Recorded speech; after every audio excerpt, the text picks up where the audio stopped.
Good afternoon all, packed audience there. This presentation will be on data, or the use of data and scouting to improve your performance from a coach's perspective. And this presentation will be done from a national coach's perspective.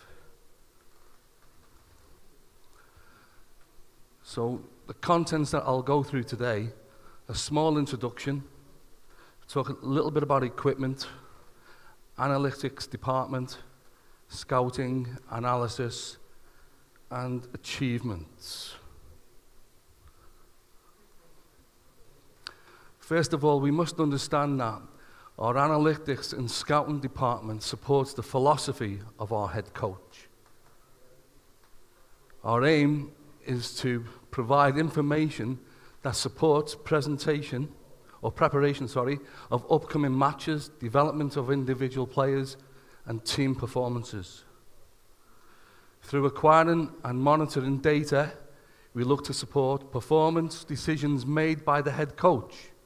Analytics scouting plays a major part in this process. We have two primary goals. One, achieve success by winning games and making history. Two, enhancing performance for the nation through age group levels. Bearing in mind, this presentation is from a national coach's perspective. So, equipment. When you go into an organization, obviously, things that you're going to need. You're going to need laptops for head coach, assistants, and analysts, or the analysts. As big a screen as you can make or get. The analyst is going to need sports code. They're going to need sports tech iCoder. We had animation drills, and we also had Final Cut Pro, because we use a lot of videos. Y-Scout, Instat. We use Game Plan as well, and obviously other equipments like screens, women's cameras, for the women's team, that is, obviously. This is from a men's national team's perspective. So here's what you're going to need. You're going to need all the licenses for that, for every department. Y-Scout, so that you can watch the teams, and you can even pick up on any under-19s, under-23s, international games. You can get a lot of games for those that don't know about Y-Scout. Instat. We used Instat so that we could get the individual player reports. And again, you can see some of the information on there, total actions, direction of passes, challenges, etc., etc. Analytics department, and here's a little structure of what it is. A men's national team setup, obviously, we're going to have under-20s, under-17s, and we would have various other departments. Scouting, this is where it sort of overlaps now.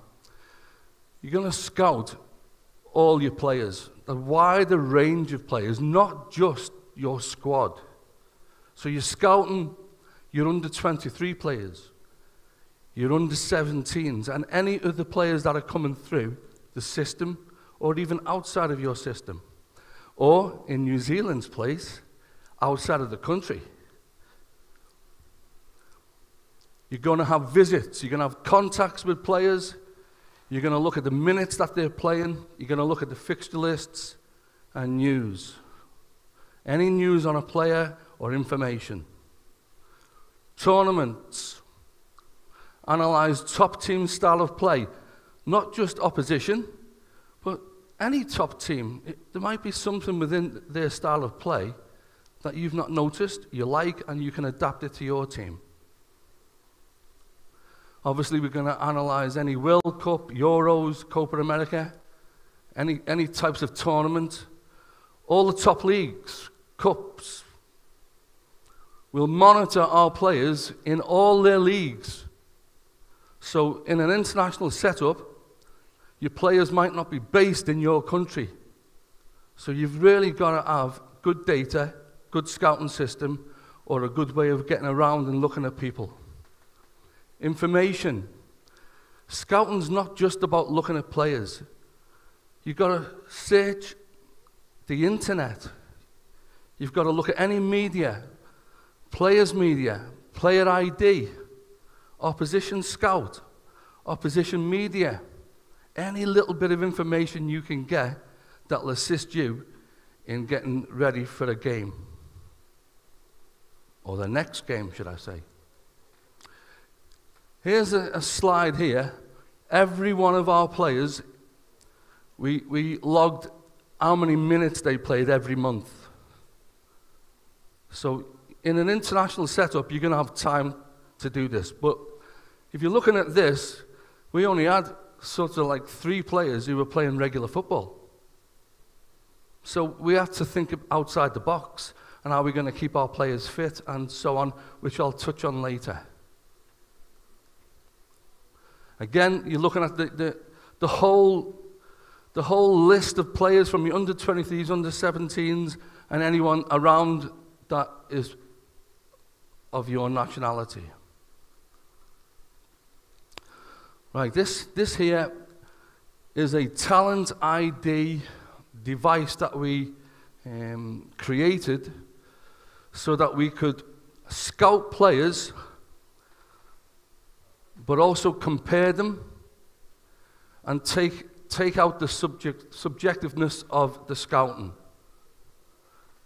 And as you see, this was on Excel, and the score for and this whole talent ID performer is based on a 4-corner model, which, as a lot of people know in football this day and age, technical, tactical, physical, and psychological.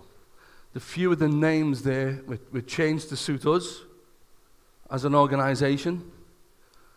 The attributes are all marked from 1 to 10 because this goes into a spider graph which assisted us in checking out strengths and weaknesses of the opposition and individual players. So here we have those spider graphs. This particular one, and the scores before, we had a young player who suggested that he should be looked at for the national team. And when you're in a small organization, you don't turn anyone down.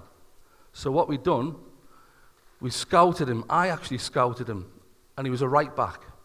And I watched him in a game, and I give him a score, which was the previous sheet at the top.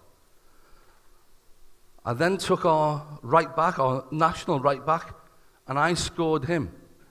And so what you've got here now, you've actually got 2 fullbacks of our regular national team, and in blue was the young lad who thought that he should be playing for our national side. So as you can see, from the technical, tactical, the blue in the middle, and the 2 national players were a million miles. There was a million miles away. I was able to sit with this lad, show him where some of his weaknesses were, and if we look here, for instance, I don't know whether this laser is going to work. No. Okay. So if you look at the vision on the bottom left-hand thing, you can see that he was marked down, and because it's on a spider graph, and because you are comparing players, you can see the strengths and weaknesses straight away. So straight away, he was able to see that on the blue side of things, a lot of it was below par. But even for his game, you could see the weaknesses where it dipped, and the strengths where it peaked. So this particular device, we also used for scouting of opposition, so that we could look at individual players to assist putting like a bio of each player of the opposition that we're going to play against. Bearing in mind, at international level, you get a lot of time. So moving forward, we were about to play Mexico. So what we done, or what I had to do, Again, a lot more time than a club would have, but we had to scout 11 games. So from the video, we scouted 11 of their previous games. And what we come up with, we scout and we scored every single player, and we come up with traits for the player from our perspective. The good thing about what we created here is we can actually put players of similar positions and compare them. But because it's on a spider graph, you get to see the strengths and weaknesses straight away. But also, the good thing of this was, if you look at the top there, it says AC. That's assistant coach. We have a column in that box there where we have head coach. So we can have 3 different people putting their scores in on the same player. So not only can we compare players, but we can have 3 different views of a player, so that if there is any differences, you will see it straight away. The good thing about this is that you might score, or I might, if I go and scout someone, I might, when I'm giving him scores from 1 to 10, I might give him lower scores than a scout that's watching him. Now the good thing is, if you see the strengths and weaknesses, it doesn't matter if one scores high and the other scores low, you'll still see the dips and the peaks. So as we look at this, similar players, good players, and so you can straight away, on this one we've got 2 different players, but we put a third one in so that we can, and all this is doing is comparing the players so that we can get a better report on them. And obviously we still go through the scouting methods of having different, and everything is towards our style of play. So we scout the opposition from our style of play perspective. So that's just comparing players. But as I said, where you see, this is just done by me. 3 different players done by me. We could have head coach, assistant coach, either an average or another coach or a scout putting his scores in. This takes away the subjectiveness. And all of a sudden now you're getting an average of a player from 3 different views. And it's easier to see. The attributes, which I'll just go back, the attributes are all to do with our style of play. But they can be changed for another style of play. And a good example on this, which won't show up on it, actually it does, body shape. Because we play a high pressing style, body shape for us is when we lose possession or they beat our press and they have area to move the ball with no pressure on the ball, we don't want the space behind us getting hit. So body shape for us is our centre halves or our full backs getting their body shape in the correct position so that they can drop a couple of yards and not going to lose a yard when they have to move their feet to turn. Now, for someone that doesn't know that terminology, they might think it's physical body shape. So just moving back, there's the graph. Moving on, 11 games. These are the 11 games that we scouted, or I scouted.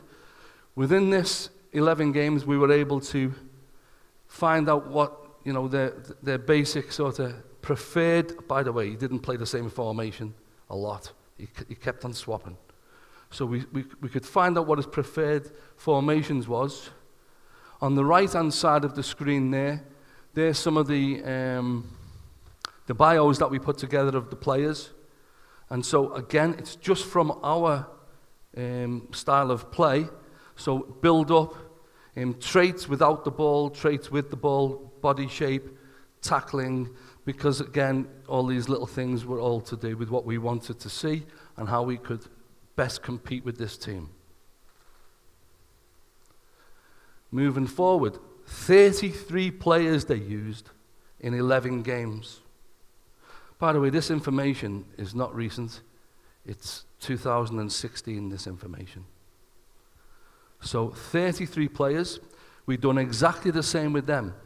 We went through all the data on Instat, Y-Scout, Internet, and we found out how many minutes they were playing, and we logged them off, when they got subbed, when they didn't, when they were injured, when they weren't. So at least when it come to our game, we had a better idea of what team they're going to put out, even though we might not have even known the squad at that time.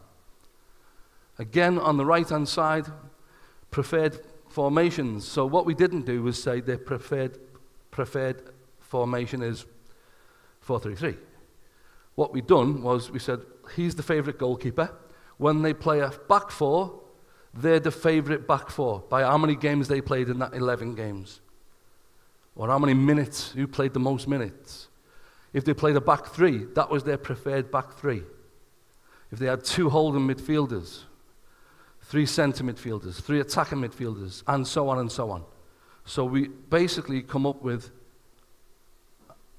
a sort of a formation that we would know if all players were fit, that these players were going to play. So the analysis side of this, individual player analysis, monitor all recent performances, players' bios, which we've spoke about. Scouting sources, online resources, Y-Scout and Instat. Y-Scout mainly used for the video side of things and the full games, and the Instat used for the player information.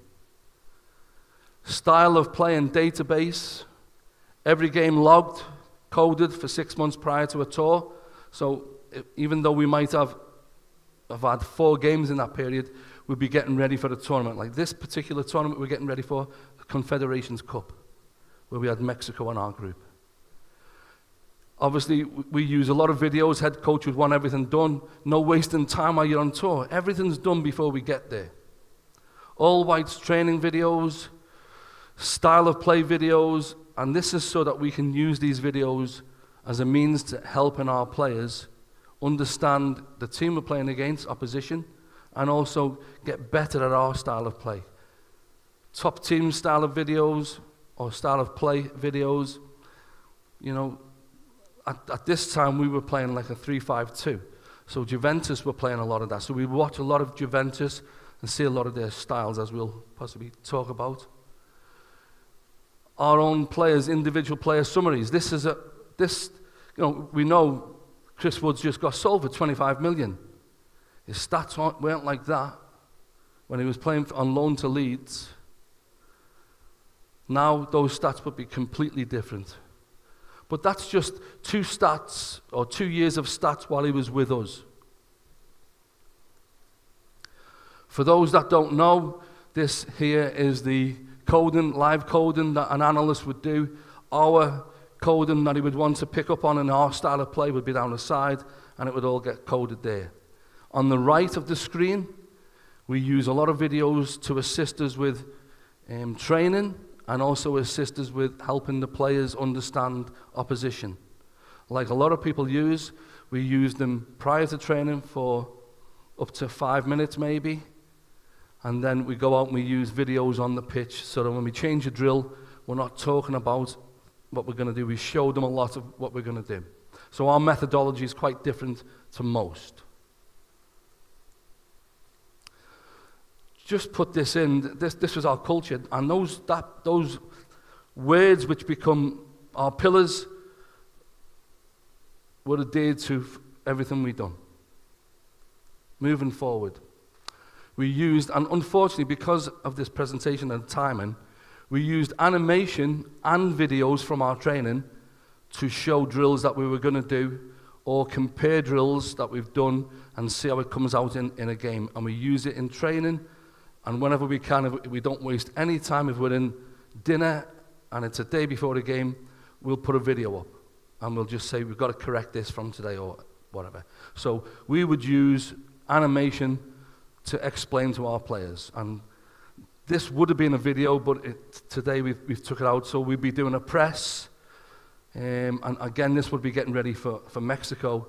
So we'll be doing a press with 6 players, or 7 at the goalkeeper, with 4. And that would be a drill that we would do at the beginning of every training. So we've scouted them. We don't want to let them play. We want to try and get the ball back as early as we can. But not only are we doing that, showing animation, we video ourselves doing it in training. And then once it's correct, we give them a plus. But we do it every single day. Might only be 5 minutes, but we do it. So, again, when you're on tour, opposition. So, head coach and the assistant coach, scout all the opposition matches, like I done for 11 games. Doesn't matter if it was getting ready for the tournament or getting ready for the next 2 games that we're going to do. Prepares videos in relation to the direction of the coach. Wherever the coach wants, the analyst had to get videos ready from training, from match play, from other teams that do the similar build-up play or the pattern plays that we have. And it's all put in so that the players understand it before they even step onto the pitch. Analyze opposition patterns. So we would know every one of their build-ups. We would know their attacking shape, their defensive shape, and set plays. Like a lot of teams obviously do that. Strengths and weaknesses. But because we went to such depth, we would know the strengths and weaknesses of individual players, which at club level, you might not get that time to go into individual, unless you've got a good team and you're at the Premier League with the likes of Barry. Key players, we need to know all the key players. Pre-training, we would have videos prepared. Layout in relationship to the training program, which is all to do with the scouting we've done and the game plan that the coach comes up with. Meetings with the head coach. Direction, whichever direction he wants to go in. Prepare videos for the morning of training. As I said, we do videos every morning, 5 minutes before they get on a coach or whatever it is to the training ground. Procedures. Produce runs, video, so all the pre-match stuff is done. On tour, live coding, we video every single training session. Every single training session. Matches. If we're in a tournament and there's a game going on, we get our analysts to go and video it. We don't just rely on what other people do. Analysts will be on the side of the pitch somewhere, getting our own coded video of it for our own style of play. Post-training. So live codes. So basically we train, we do everything. And then after training, we then look at the directions. We might see something in training that we didn't like. That will be clipped, put into a video. If the lads are in dinner after training, we'll have 5 minutes where we'll just say, you need to correct this or tidy this up. Or it might be, we need to show you this, and we'll show them a clip of training and a clip of what they've done in a game. And they'll straight away think, wow, yeah, it works. Game day. So the squad's selected, set play reminders as a video, walkthrough, pre-match presentation, a motivational video if it's a big game.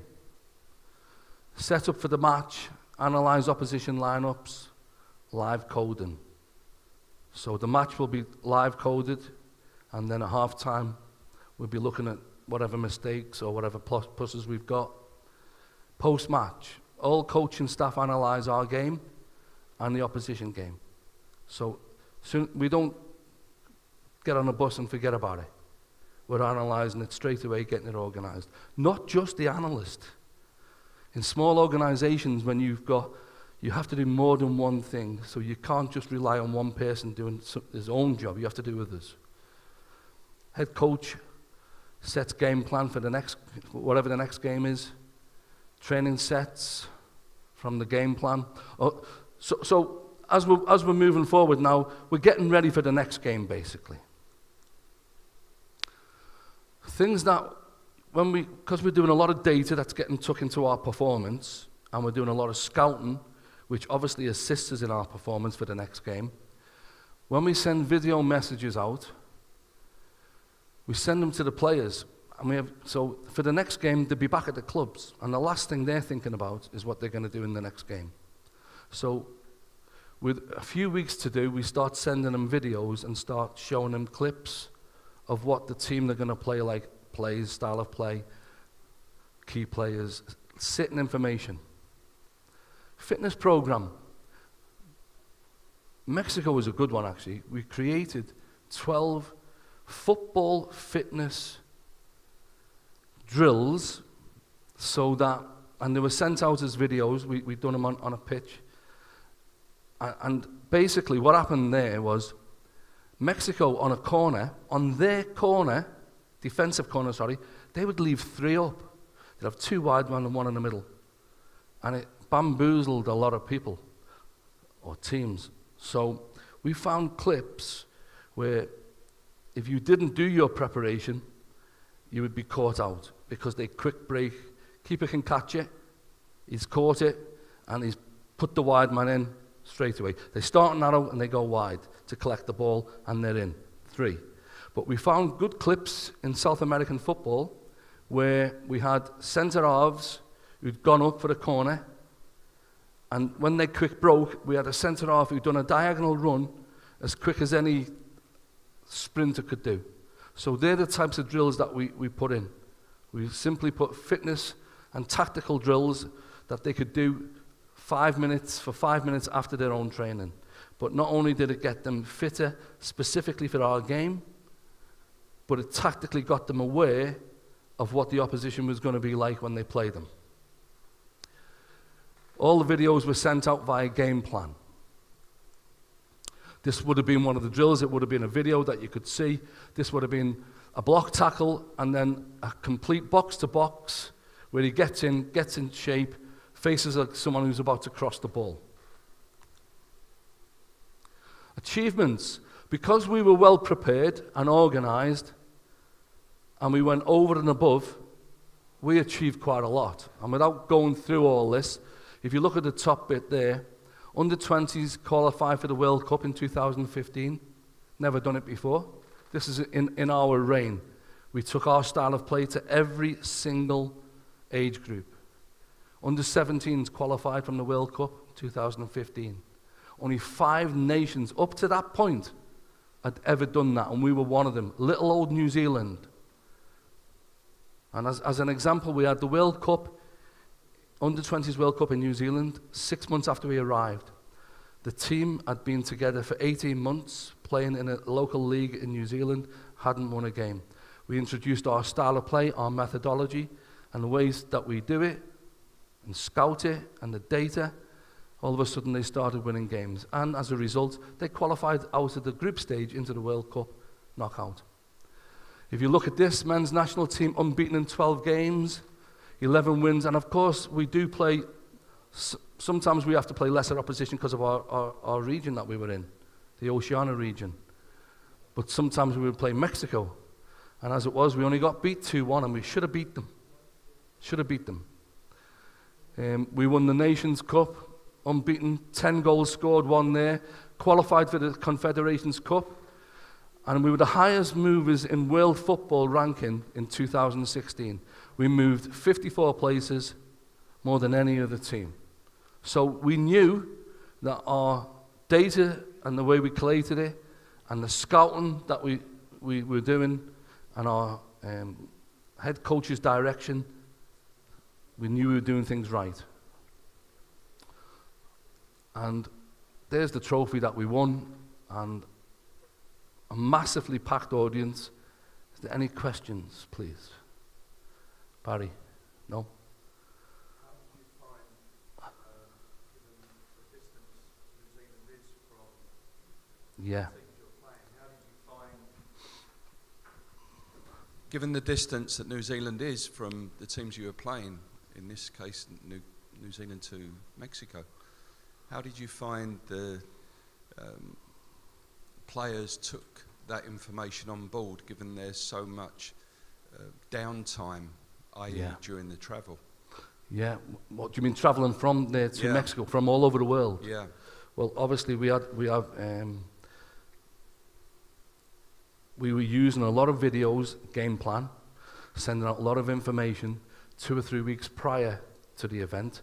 Because we were logging all the minutes, we knew the players that needed to do this, and we knew the players from the Premier League, for instance, and we had a couple at the time who were playing a lot of games. So luckily, we didn't play many home games. In in the 3 years, we only played the Nations Cup, and we didn't bring in all our big players to win the Nations Cup. So because we took the under-23s and got them up to scratch, we were able to win the Nations Cup with the majority of our under-23s and the first team. But we didn't bring in quite a few of the big lads because of the travel, and they were playing Premier League. When it went to tournaments, we played quite a few games in Europe and in Asia. So the distance for most of the players wasn't too far. It certainly wasn't 24 hours. Only some of the young lads that were traveling with us would travel for 24 hours, which is hard, as you know, Barry. Right, I think that's it. Well, thank you very much. And the laser doesn't work, by the way. No.